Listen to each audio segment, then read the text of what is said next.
This is the First Century, a podcast devoted to stories from that influential period of history including Rome, Judea, Christianity, and more. I'm your host, Dr. Brian Schmisek. Get ready to go back in time and enter a world before computers, the stagecoach, the printing press, or even stirrups had been invented for horses.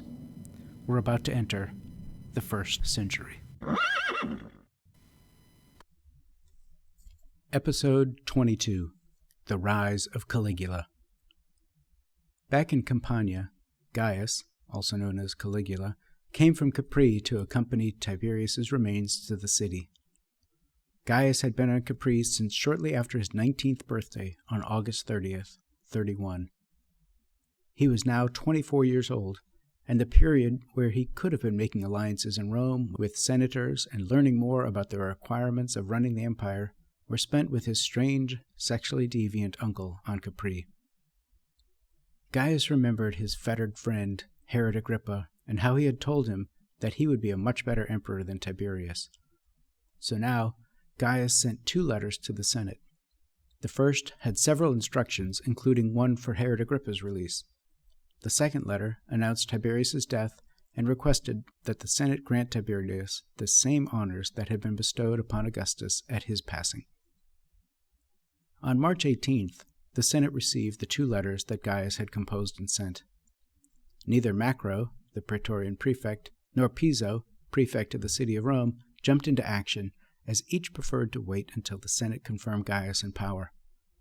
Macro, however, was able to work behind the scenes on Gaius's behalf and secure support from the Senate for Gaius's principate. Recall that Macro had already conspired with his wife Annia for her to engage in an affair with Gaius, and that Gaius had promised that if and when he became emperor, he would marry her.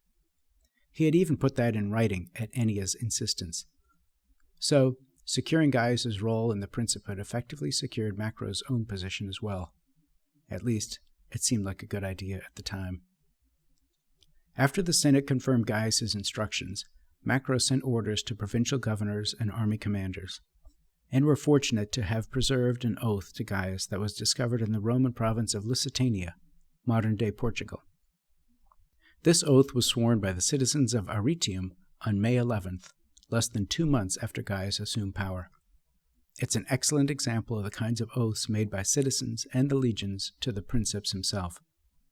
This was not an oath to Rome, or to the Senate, or to anything or anyone else, and it concludes with something of a self-curse and self-blessing. I'll read it here and include a link to it in the show notes. On the 11th day of May, in the consulship of Gaius Cestius and Marcus Servilius, in the presence of Gaius Ummidius Durmius Quadratus, governor of the province, the citizens of Aritium swear this oath. I shall be an enemy to those whom I know to be enemies of Gaius Caesar Germanicus.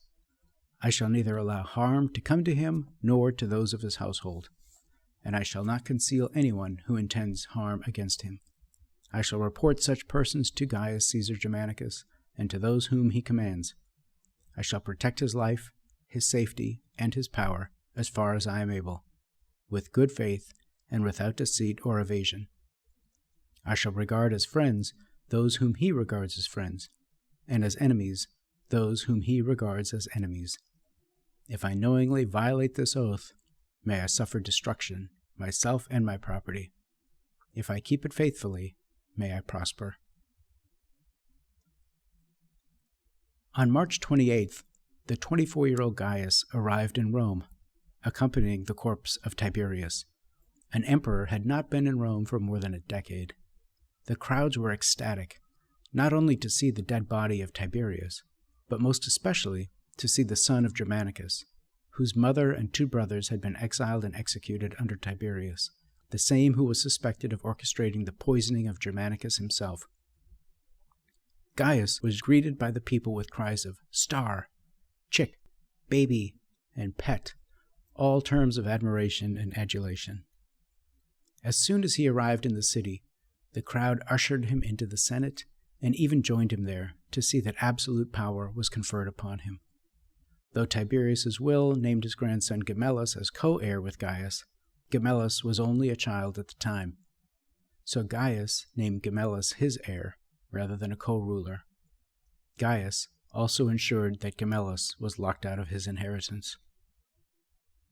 Gaius recalled how, when he was a young boy, he had witnessed and accompanied his own mother, who brought the ashes of his father Germanicus from the east. Together, they had landed in Brundisium, at the boot of Italy, and proceeded all the way to Rome with Germanicus's ashes. That episode left a lasting impression, not only on Gaius, but on the Roman people. Now, Gaius would replicate that in returning his mother and brother's ashes and interring them in the mausoleum of Augustus. So a few days after being vested with power, Gaius went to the Pandataria and Pontian islands where his mother, Agrippina the Elder, and his brother Nero had been exiled and killed. Gaius retrieved their ashes and transferred them with his own hands to special urns, which he brought aboard a ship and then sailed to Ostia and then up the Tiber River to Rome. He ensured that the urns were delivered to the mausoleum of Augustus at the busiest part of the day, when the greatest number of people could see what was happening. In celebration of his accession to the throne, there were 150,000 animal sacrifices across the empire. Gaius renamed September, the 7th month, as Germanicus, as Julius Caesar had renamed the 5th month as Julius, July, and Octavian had renamed the 6th month as Augustus, for August. In honor of his grandmother Antonia, Gaius had the Senate confer on her all the awards and titles that Livia had been given in her entire life. He was clearly comfortable as princeps. Gaius also abolished charges of maestas, also known as treason.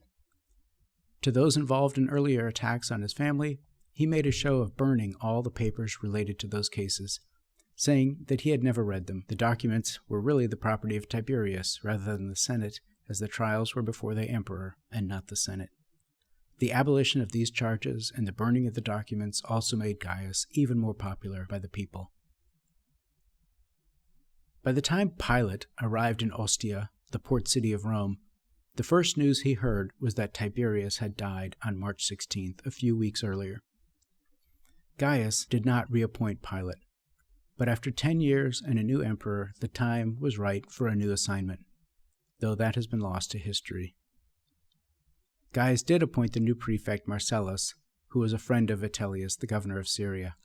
He also gave him orders to repair and rebuild the recently earthquake-damaged city of Antioch, where his own father Germanicus had died years earlier.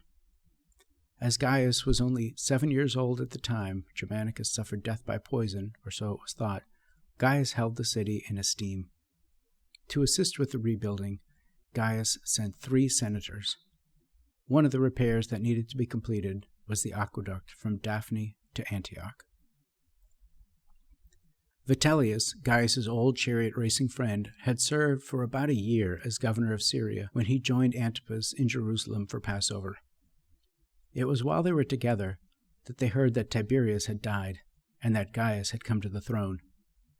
Vitellius was quick to have the people make an oath to the emperor. Vitellius also told Antipas that due to the death of the emperor, he would not send the troops that he was expecting to avenge his loss to Aretas. Vitellius no longer had the authority to go to war, and so he recalled his forces and would await confirmation from Gaius about whether the operation should even proceed. Of course, Vitellius was only too pleased at this turn of events, as it was Antipas's letter to Tiberius, claiming credit for the meeting with Artabanus, that caused Vitellius so much trouble. Even more, Vitellius had sent Pilate back to Rome months ago to face Tiberius and answer accusations that the Samaritans had made against him. Now that Gaius was on the throne, a new prefect would likely be named. Vitellius would be a stabilizing presence in the east until new orders came from Gaius. And Vitellius would later learn that his old chariot racing friend appointed Marcellus, another friend of Vitellius, as prefect. Next time, we'll see that Gaius's grandmother Antonia passes away, whereas in Judea, Caiaphas will be removed as high priest.